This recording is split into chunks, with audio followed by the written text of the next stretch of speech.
हमारे इस मुसाबके की दूसरी नशिस्त का आगाज करने के लिए कारी मोहम्मद लुकमान साहब से दरख्वास्त करूंगा कि हजरत कारी साहब 2-4 आयतों की तिलावत से इस प्रोग्राम का और इस दूसरी नशिस्त का आगाज करूंगा।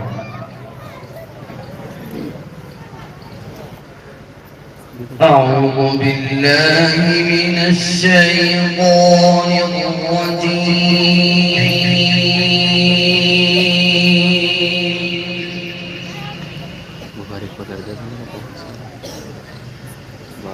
بسم الله الرحمن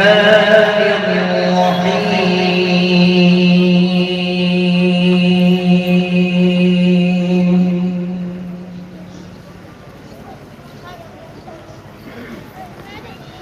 إن الأبرار لفي نعيم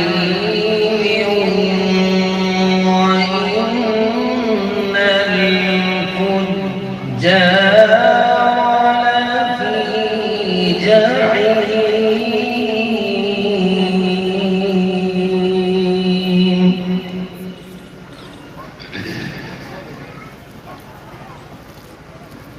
يصلونها يوم الدين وما هم عنها بغائبين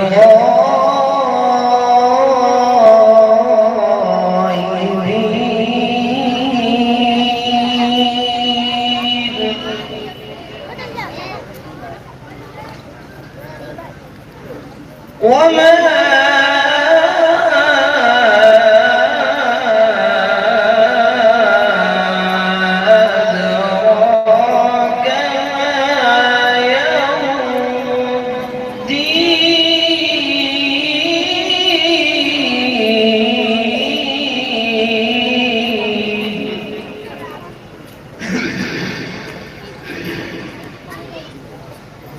يوم لا تملك نفس لنفس شيئا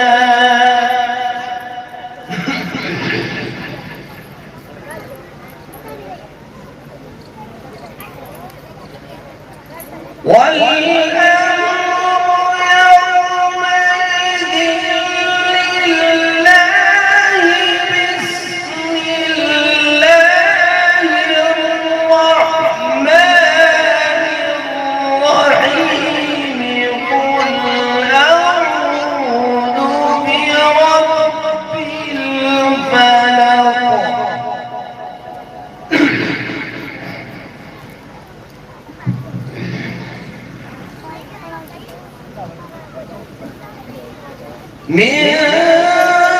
شر ما خلق ومن شر غاسق إذا وقب ومن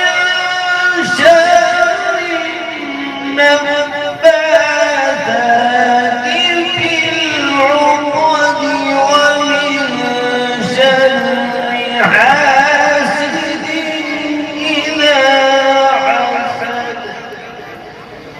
صدق